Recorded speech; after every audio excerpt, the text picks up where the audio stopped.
y también nos puede seguir por la 102.9 o por el www.fmreencuentro.com.ar. Vamos a la entrevista del día, ¿sí?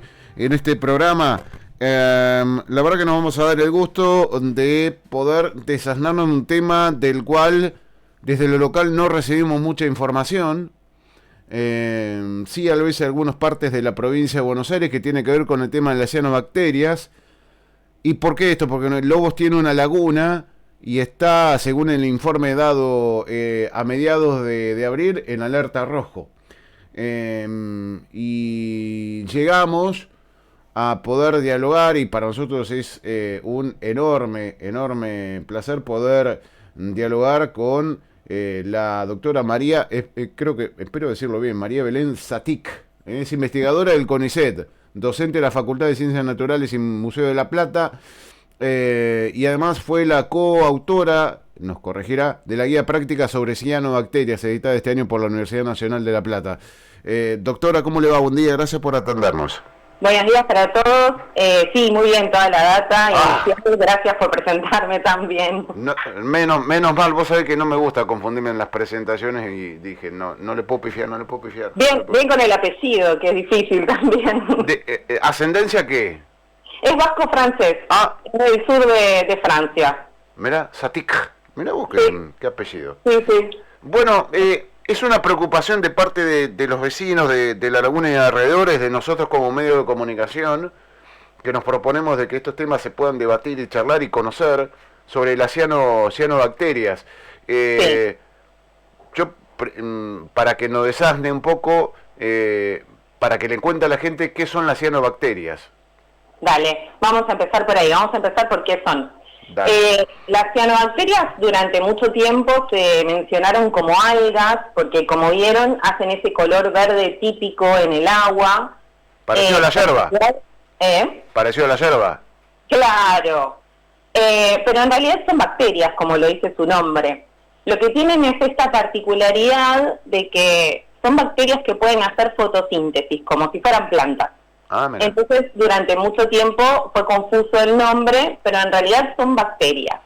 Bien. Y lo que tienen estas bacterias, además de que, bueno, obviamente pueden hacer fotosíntesis y liberan oxígeno, que esto fue muy importante hace muchos millones de años porque fueron las creadoras de nuestra atmósfera oxigénica, es que tienen la capacidad de hacer floraciones. Lo que nosotros llamamos una floración de cianobacterias en realidad no es que hacen flores como tal, sino que aumentan demográficamente, o sea, su población, sus individuos se reproducen muy rápidamente en un tiempo muy corto. Entonces, eso lo que genera es un desbalance ecológico en el cuerpo de agua. En este caso vamos a hablar de lagunas. Bien. Esto pasa también en arroyos, pasa mucho en el Río de la Plata, mi tesis fue en el Río de la Plata, pero en este caso vamos a hablar específicamente de lagunas porque ustedes tienen un problema en su laguna. Sí. La duración de estas floraciones o de estos crecimientos puede ser muy variada, a veces puede durar días, en general está asociado a los días de verano que son un poco más largos, o sea, tienen más cantidad de horas de luz. También está asociado a una temperatura un poco más alta, pero no siempre. Hay lugares en donde se establecen y el desequilibrio ecológico es tan alto que se pueden quedar durante todo el año en floración. Y eso lo que hace es que competitivamente excluyen otros componentes del fitoplancton, ¿no? Otras algas, también otros bichitos, hay bichitos chiquitos del zooplancton y eso que no las encuentran palatables, no se pueden alimentar de estas bacterias, entonces van desapareciendo también del cuerpo de agua y eso sin duda les da una ventaja. Bien. Sí. No, decime. No, lo que les quería por ahí aclarar es que nosotros las estudiamos porque tienen un perjuicio para el ser humano y para otros animales. Claro, sí. Que es que pueden ser tóxicas. Claro, porque, a ver, yo te iba a preguntar sobre el tema de texturas y demás, ¿cómo uno se da cuenta de eso, de que estamos frente a la cianobacteria? Bueno, un poco lo explicabas. ¿Y qué consecuencias, porque a eso voy, puede tener para una persona el contacto directo, ingerir de manera accidental o a veces inconscientemente algún pescado, o respirar si está cerca del agua, todo eso? Claro. Bueno, las cianobacterias normalmente se pueden observar a veces en superficie, como decías vos, viste que forman como unos gránulos como yerba, a veces forman unas capas muy densas que parecen de pintura verde, incluso verde fluo, un verde que parece muy poco natural, pero otras veces también están en la columna de agua, no siempre es tan fácil darse cuenta. Ajá. Siempre lo que tenemos que tener es cuidado. Como son bacterias es muy difícil, uno morfológicamente, digamos, si yo las miro al microscopio, te puedo decir qué especie es y te puedo decir si es potencialmente tóxica. Y ahí nos vamos a parar en la palabra potencial, porque nosotros no podemos saber morfológicamente si va a estar o no va a estar produciendo toxina en ese momento, o si tiene la capacidad o no de producir toxina. Es algo que hay que medir en el agua. Es un laburo. Y que es muy caro. Es un trabajo muy caro, hay muy pocos lugares en donde se puede medir. Yo trabajo en el Instituto de Limnología de La Plata y nosotros acá podemos medir, pero incluso así es muy caro hacerlo. Entonces nosotros, a modo conservativo, tenemos que decir que cuando las especies son potencialmente tóxicas existe un riesgo, siempre existe el riesgo. Ahora, estas toxinas, que son de diferentes tipos, hay algunas que afectan al hígado, hay algunas que afectan al cerebro, al sistema nervioso, hay otras que afectan a la piel, a las vías respiratorias, a las mucosas. Estas toxinas tienen distintos tipos de contacto. Vos quizás estás tomando mate al lado de la laguna y te estás inhalando los aerosoles que están despidiendo ciertas bacterias de estas. Capaz te sientas mareado o un poco descompuesto. Si tuviste algún tipo de contacto dérmico, se puede agarrar algún sarpullido, se te puede poner roja la zona o afiebrada, como si fuera casi una reacción alérgica, pero es a la toxina. Bien. Y después pasamos a todas las que son los problemas de consumo, que es cuando uno va a nadar, cuando vos vas a nadar, sí o sí algún poco de agua siempre entra. No estamos hablando solo de tragar por la boca, sino que por la nariz o por las mucosas, los oídos, los ojos. Siempre estás en contacto con eso. Ahí es cuando empieza a ponerse más peligroso para nuestro sistema. Porque, ¿qué pasa? Vamos a hablar específicamente de las que son hepatotóxicas porque son las más comunes que tenemos nosotros. Por ahí de las que son neurotóxicas, además nosotros no tenemos grandes floraciones o no tenemos grandes registros, pero sí de las hepatotóxicas. Sí. En este caso, a veces la ingesta, incluso a través de pescado, como decías vos.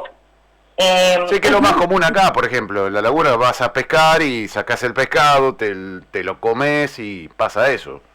Claro, y uno no se da cuenta porque la ingesta en realidad es en una dosis muy muy chiquita, ¿no? Entonces en el momento no te va a hacer nada.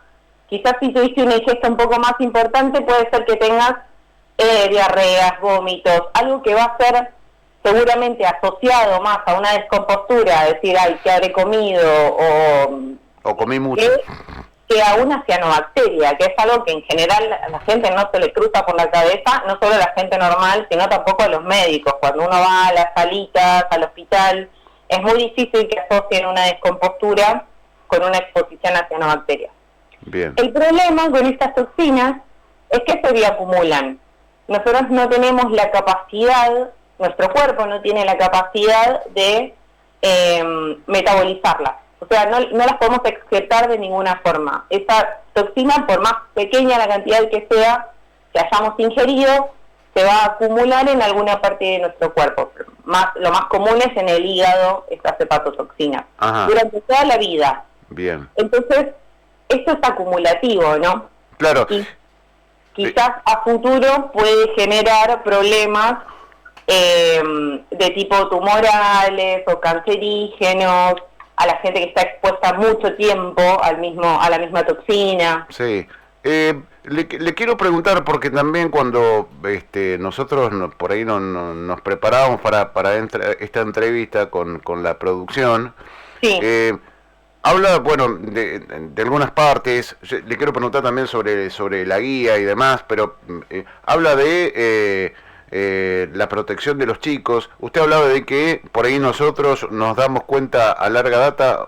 ¿Cómo hacemos con los pibes? ¿Cómo influye una cianobacteria en los pibes? Y también en las mascotas, porque a veces vas con el Toby a la laguna, te vas a tomar unos mates y llevas a la mascota para que juegue con los chicos.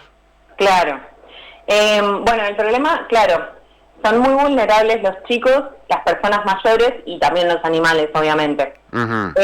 Cuando el agua está muy verde, lo mejor es que no nos metamos, que si es posible, que ni los chicos ni las mascotas estén ni siquiera cerca de la orilla. Eso nos pasa a nosotros mucho en el Río de la Plata, que quizás vemos a los chicos que no se están metiendo en el agua, pero sí que están jugando en la arena de la orilla, y la arena también tiene cianobacterias, se quedan ahí, claro, y se acumulan ahí. Entonces, eso es un peligro porque obviamente el cuerpo y el metabolismo de un niño, de un animal o de una persona anciana no es la misma que la de un adulto sano. Claro. Hay un caso que es bastante, bastante comentado entre los que somos especialistas de cianobacterias, de una familia en Uruguay que se metió a nadar en la costa del Río de la Plata en un momento en el que había una floración muy grande y se metieron adultos con un nene de 1 año.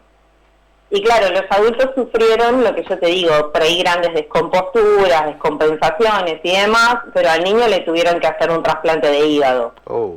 Porque realmente es muy fuerte. Ellos también se metieron en una floración que estaba muy importante era.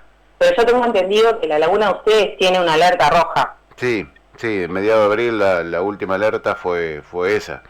Sí. Claro. Eso es algo a lo que hay que prestar atención. Sobre todo, niños, mascotas, tratar de que no estén en contacto. Y por supuesto, yo les diría, yo entiendo que también es una cuestión de costumbres, el tema de ir a pescar. A mí me encanta ir a pescar también. No, pero además es una cuestión de la crisis, esta crisis que se está viviendo, que probablemente vos como laburás también en CONICET la sentirás de alguna manera, o usted que sí, labura, la gente que no tiene laburo va a pescar. Sí. Y sería interesante por ahí poder, que por lo menos tenga en consideración estas cosas a la hora de hacerlo, ¿no? Sí, claro.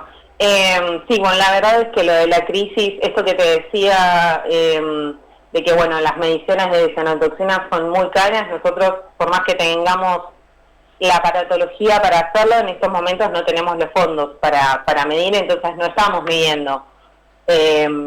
Por eso te decía que por las dudas hay que concientizar en que todo es probablemente tóxico cuando se trata de cianobacterias.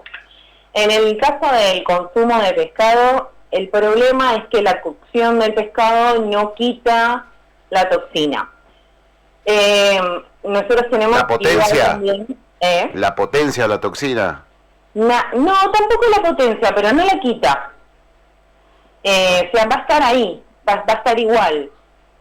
Lo que tenemos es por ahí una idea de que se bioacumulan en mayor cantidad en las vísceras del pescado, que eso se quita y lo que se consume es el músculo, pero en el músculo también se han encontrado toxinas, por ahí en menor medida, pero es algo a tener en cuenta. Bien. Lo que pasa es que también es como vos decís, nosotros en el medio de esta crisis, en realidad en muchas crisis, nos ha tocado trabajar con gente que te dice justamente esto, capaz no tienen otra cosa para comer, y yo no les voy a ir a decir, ustedes no comen, no puedo. Claro. Yo lo único que te puedo decir es esto que yo sé, y tratar de transmitirlo lo más claro posible para que todos sean conscientes de lo que puede pasar. No, pero yo estoy de acuerdo con vos. Me parece que también hay que hacer docencia constantemente y prevenir y demás. Claro. Pero también, viste, a ustedes lo desfinancian. La gente que no tiene un mango es como todo un conjunto de cosas la verdad te admiro. ¿Cómo hacen para concientizar a la gente de todo esto? Es Sí, admirable. a veces es muy difícil. Es muy difícil, ya te digo, cuando te cruzas con una realidad que yo no puedo contrarrestar. O sea, me ha pasado, yo trabajo mucho en la costa del Río de la Plata, de tratar de ir y juntar a las familias y contarles y decirles que los chicos no se tienen que meter. Y quizás las familias vienen y me dicen, mira, disculpame, pero este es el único lugar donde yo puedo llevar a los chicos a recreación, al aire libre. Y es lo que hay. ¿Y qué les voy a decir yo? No, mejor quédense en casa. No, yo no tengo esa potestad. Yo lo único que puedo hacer es eso, es ir y contar y pedir y decir, bueno... Y concientizar. Claro, pueden quizás jugar más lejos de la orilla, traten de no meterse, ¿viste? Pero bueno, la realidad que tenemos también nos choca un poco de frente con la concientización. Uh-huh. Hay un protocolo que ustedes hicieron que me gustaría que se los puedas comentar a la gente también. ¿Qué hacer en el caso de que le pase, lamentablemente? Sí, en realidad el protocolo, no sé si me estás hablando de qué hacer tipo personalmente o qué hacer en el caso de que... No, por ejemplo, si una persona se mete en el agua y empieza a sentir mareos o le pasa algo, y que es claramente por estar ahí rodeado de cianobacterias, ¿cuál es el protocolo a seguir? ¿Ustedes hicieron un protocolo o se basaron, o el protocolo siempre es el mismo? El protocolo es el mismo, es un protocolo que ya existe, que es de la Organización Mundial de la Salud. Bien. Nosotros lo que hacemos es tratar de concientizar a la gente que, por ejemplo, si ustedes se van a meter igual, hay gente que hace deportes de agua y demás, que no puede pasarse, no sé, hay alguna fecha de competencia o algo así, se tienen que meter igual. La idea es que cuando salgan se enjuaguen con agua limpia, se laven bien la cara, los ojos, traten obviamente, bueno, de no tragar agua, de no llevarse las manos a la boca. Y hay un montón de síntomas, se decía, como ya sea, no sé, picazón, irritación, si te sentís mal, lo que sea, siempre vas a tener que acudir a un médico. Y por ahí quizás sí comentarle esto de que estuviste en contacto con agua con cianobacterias. Eso es algo que nosotros sí podemos hacer desde nuestra... Porque si vos vas y le decís, mira, estoy descompuesto, esto, lo otro, un médico va a creer más que es una bacteria que vos tomaste en el agua potable que un contacto con cianobacterias. Y bueno, tiene distintos tratamientos. Uh-huh. Así que la idea es también ser muy consciente. Sí. Contame un poco cómo fue la preparación de esta guía que ustedes hicieron ahí. Guía práctica sobre cianobacterias. Sí. Fue editada este año en la Universidad de La Plata. Que hay que decir que la Universidad de La Plata hace unos laburos tremendos. Uno porque está ligado a la comunicación y lee más sobre la comunicación social, pero hay varias aristas de la universidad que trabajan en varios temas y hacen laburos muy interesantes realmente. Sí, nosotros, bueno, la Universidad Nacional de La Plata tiene una lista de extensión y comunicación de la ciencia que es súper importante. Sí. Y siempre tratamos de estar y de comunicar desde lo que podemos. En nuestro instituto también hace muchísima comunicación. Y bueno, esta guía nació porque la otra autora, que es la doctora Nora Gómez, fue mi directora de tesis, entonces me conoce, sabe cómo trabajo y en qué trabajo, y ella está en ambiente de la universidad, en la Secretaría de Ambiente, y me dijo, Belén, se viene la época de cianobacterias, sería importante hacer un manual que, si vos lo viste, vas a ver que es chiquito, es fácil, es súper entendible, está claro, tiene imágenes, como que sea también atractivo visualmente. Bastante gráfico. Claro, gráfico para hacer esto, para concientizar, ¿no? Era una previa al verano. También se hizo un video que me hicieron, está en el Instagram de UNLP TV. Bien. En donde estoy yo, que estoy contando también qué son las cianobacterias, si te puedes meter o no, qué pasa si te metes, todo esto en un reel de unos segundos, porque viste que... Sí, el escroleo está a la orden del día. Sí, y la atención también de la gente dura unos segundos. Claro.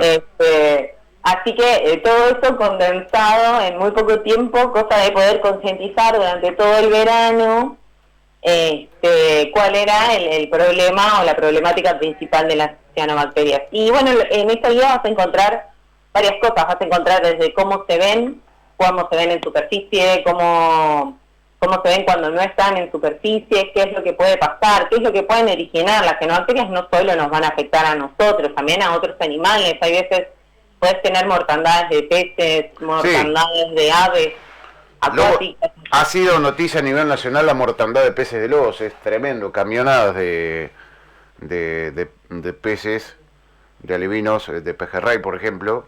Claro. Todo que han sacado de la laguna, no te das una idea, fuimos noticia nacional acá. Nunca somos noticias por lo bueno, siempre somos noticias por lo malo. Pero viste cómo es esto, ¿no? Viste que las ciudades del interior son, en muchos casos, noticias por lo malo.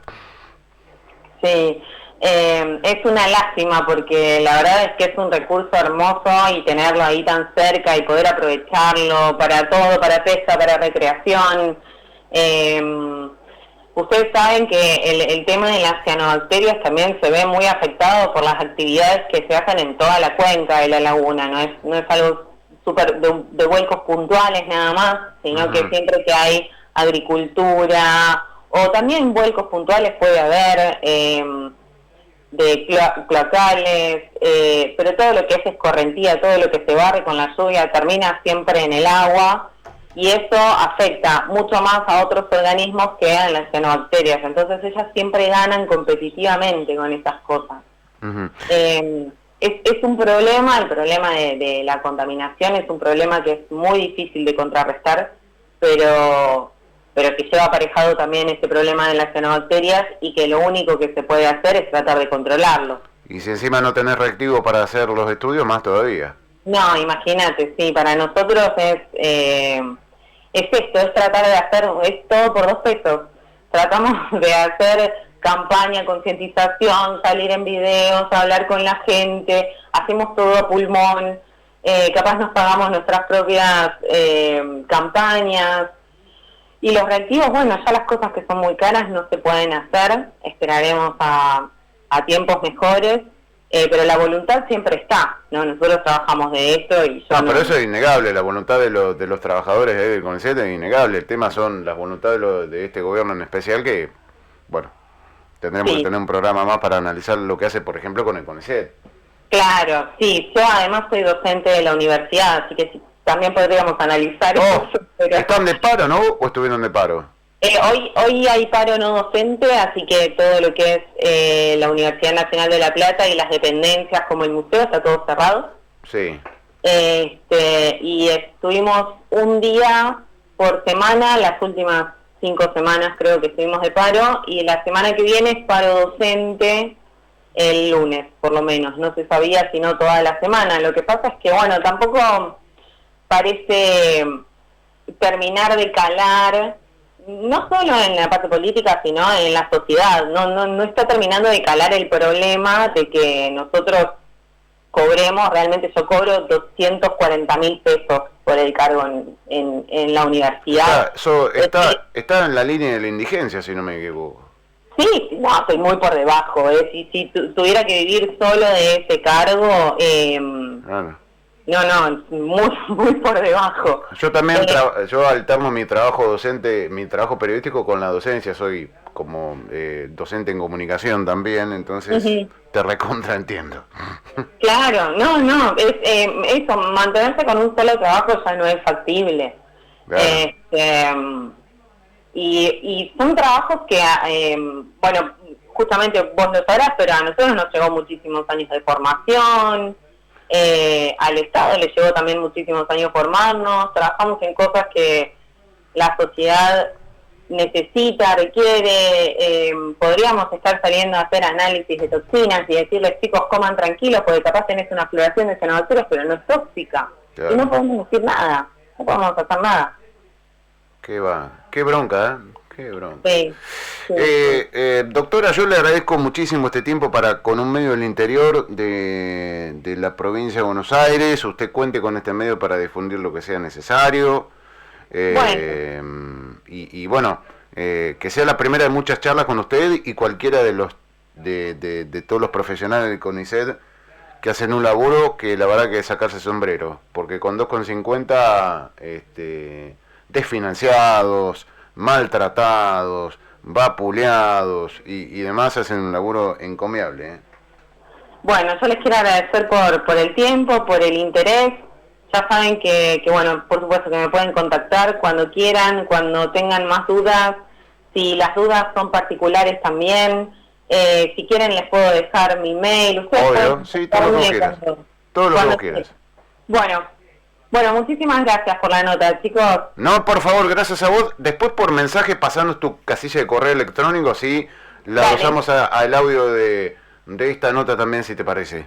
Dale, muchísimas gracias. Muchísimas gracias, Saludos. Abrazo, hasta luego. Bueno, cianobacterias, un tema para preocuparse y ocuparse, para no hacerse el boludo o los boludos, y para entender también que hay gente que está en el CONICET que hoy por hoy no puede hacer estudio de cianobacterias porque no tiene para pagar los reactivos, no le dan la guita.